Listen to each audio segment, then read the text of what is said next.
Shetani amecheza sana na mambo fulani kwenye maisha yetu, tukajikuta wakati wote, muda wote tunaingia kwenye majaribu na matatizo kwa sababu ya kutokujua Mungu amefanya nini katika maisha yetu na ameweka kila kiungo kifanye nini kwenye maisha yetu. Tunajikuta tunateseka kila inapotoka sasa. Mwambie mwenzako, unajua nguvu ya ulimi wako? Mithali 12:18.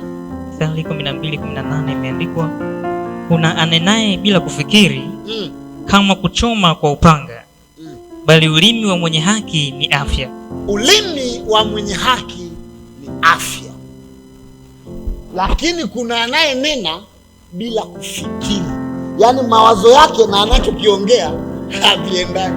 Kwa hiyo kumbe ukiwaza vizuri alafu ukanena vizuri unakuwa na afya. Sasa afya ninayosema mimi sio afya ya kufutuka tu. Unakuwa na afya ya akili. Tunaelewa kuna afya ya akili. Unakuwa na afya ya kiroho. Tunaelewa kuna afya ya kiroho. Lakini kuna anayenena bila kufikiri. Huyo ni sawa na upanga. Kila kiungo alichokiumba akakiweka kwenye mwili wako kina maana kuliko kiungo kingine. Mkono hauwezi ukasema mimi ni bora kuliko mdomo. Mdomo hauwezi kusema mimi ni bora kuliko jicho. Jicho haliwezi kusema mimi ni bora kuliko mguu. Mguu kasema mimi ni bora kuliko tumbo. Tumbo likasema mimi bora kuliko moyo. Kila kiungo, kiwe ni kidogo, kiwe ni kikubwa, kina maana kuliko kiungo kingine. Kwa hiyo vyote kwa pamoja vinaheshimiana. Sema amin. Wewe ni kiungo katika Kristo, unamheshimu mwenzako. Kimpenda mtu hauhitaji hata utoe sauti kwanza, yeye mwenyewe anaelewa kwamba huyu ananipenda. Yaani kabla hata hajajieleza, wewe unajua huyu ananipenda. Kwa hiyo siku zote mambo yote unayofikiria yeye yapo katika ulimwengu huu yanaanzia rohoni, alafu yanajitokeza katika damu na nyama. Unajua hata kama una mchumba wako, hata kama una rafiki yako, kama mnamaliza wiki nzima hamjaongea, mapenzi yanashuka. Kama mnamaliza mwezi hamna hata hello honey how are you, kwa sababu Kiingereza kinasababisha mapenzi yanakuwa matamu. Uongo si kweli? Wanaocheka wanaelewa ninachoongea. Hata kama hujui, una act unajua. Hello baby, hello my flower. Yaani ndio hivyo. Mnaelewa nyinyi, msijifanye mmeokoka kuliko mimi. Hicho unachokiongea sasa hivi kwenye akili yako kinasikika kuliko hiki kinachotoa. Unajua unaweza ukakaa hapo ukasema wow, lakini ukweli yani hujatoa sauti. Ukasema nani yule kisirani, lakini hujatoa sauti. Kwa sababu wengine kama sisi unakuta mzazi wako anakuambia nimekuambia hiyo tabia yako, alafu unamwambia achana na mimi, lakini utoi sauti. Achana. Unatembea. Hata mchungaji anakuambia kesho uje ufanye usafi, ukasema nani, alafu unatembea. Yaani hautoi sauti lakini unasema. Hiyo sauti inasikika kwa sauti kubwa sana katika ulimwengu wa roho, japokuwa katika damu na nyama haujasema. Kwa hiyo inafanya kunakuwa hakuna connection kati ya ulimwengu wa roho na damu na nyama. Kwa ndiko umaskini unakoanzia. Unapenda kusikia habari gani? Hizo ndizo ambazo zinahama, zinaenda kwenye roho, alafu unazitamka, zinakuwa za kwako. Ndio maana umaskini unataka utoke. Ili uweze kuwa na nguvu ya kukiri na ya ulimi yenye nguvu ya kufanya mambo makubwa, kuna jambo moja ambalo lazima mlielewe kwanza. Jambo hilo ni hili hapa.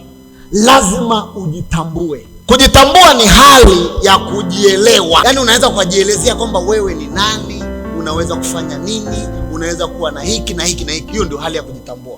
Ukishajitambua ndio mwanzo wa wewe unaweza kuongea sawa na unavyojitambua. Ukishafika mahali ukaweza kujielezea wewe mwenyewe ulivyo, ndio unaingia kwenye taswira sasa kwamba naweza nikafanya nini. Watu wanaojitambua lazima wajiulize hilo swali. Kwa nini umeokoka? Kwa nini umezaliwa? Ulishawahi kujiuliza haya maswali?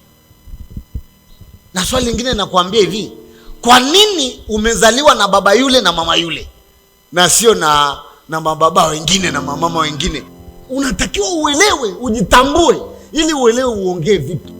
Maanake unakuwa umeshaelewa.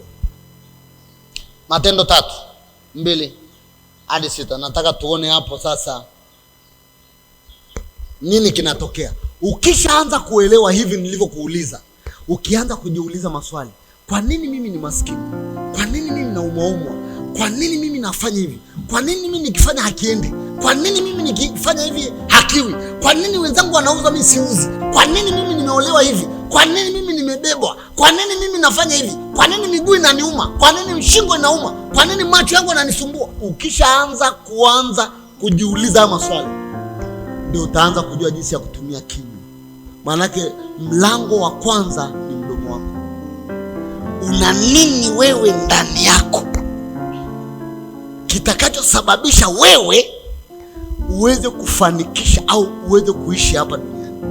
Ukielewa wewe ni nani na uko vipi, mdomo wako una uwezo wa kukemea hicho unachokusumbua na kikaondoka.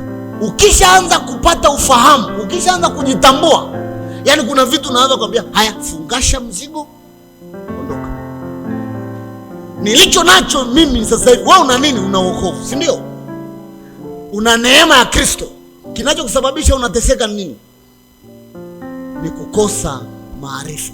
Jinsi ulivyo leo ni matokeo ya kile ulichokuwa unaongea jana. Lazima ujifunze kutumia ulimi wako vizuri, kwani neno linasema kuna kitu ambacho Mungu hawezi. Bwana Yesu asifiwe. Ninachokiongea, kuna watu hapa ambao walishaona nyumba zao, kuna watu ambao washaona magari yao, kuna watu walishaona maisha yao, lakini kuyatoa katika roho, yathibitiki katika damu na nyama, wanaogopa kutamka. Unapoambia omba hapa kanisani, una baba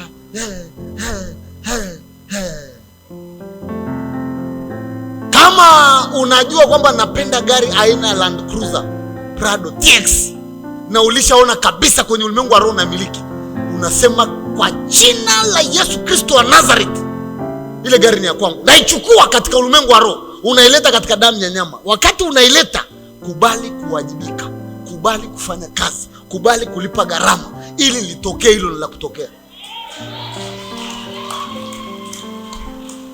Sasa unaona Prado alafu unategemea wewe umelala ije hapo kitandani. Hakuna mtu mvivu anabarikiwaga. Na ukiona mtu yote ana aibu ya kufanya kitu, hawezi kwenda mbali, hafanikiwi. Wewe biashara yako ya mchicha unaona wivu, unakuwa na wasiwasi nini ya kuja kuuza hapa? Kama unauza mchicha, leo ndio siku nzuri ya kuuza mchicha. Njoo nao asubuhi hapa mchicha, hata wasiponunua siku ya kwanza usijali. Kesho yake tena mchicha jamani, mchicha watanunua 3 4. Mwisho wa siku Mungu anafungua, anasema huyu nimembariki mikono yake. Kwa hiyo anabariki kazi ile unayofanya. Umemaliza ibada, umetoa fungu la 10, umetoa sadaka, umetoa michango, unatoka na hapo nje, kila mtu anasikia hamu ya kula mchicha, wananunua wote, unaenda nyumbani. Maana anayewapa nguvu ya kununua ni Yesu. Siri ya mafanikio sio kufanya kazi sana. Yaani unafanya kazi asubuhi masaa 24, beba zege, unafanya hivi, yaani wewe unafikiri kwamba ndio utafanikiwa sana. Ni kweli utaona kama unafanikiwa, lakini kinachosubiriwa ni ukiri wa kile unachokifanya. Mimi nilikiri namna hii, nikasema sitavuka miaka 25 sina kwangu, serikali yanitambue. Nikiwa na miaka 25 lazima serikali initambue kwamba mimi lazima niwe na nyumba, lazima niwe na kwangu. Nilivyogeuka upande wa pili, sikujali naonekana vipi. Niliendesha makokoto kwa kutumia toroli, nilipiga tofali kwa kutumia kibao, nikamwagilia mwenyewe nyumba ya kwangu mwenyewe, mpaka nikafanikisha exactly nikiwa na miaka 25 na kwangu Tabata mjini kabisa. Niliamua, nikakiri, nikaanza kufuatilia kile nilichokisema mpaka kikakamilika, bila kujali unanionea aibu, ninakuaibisha, hiyo ni shauri yako.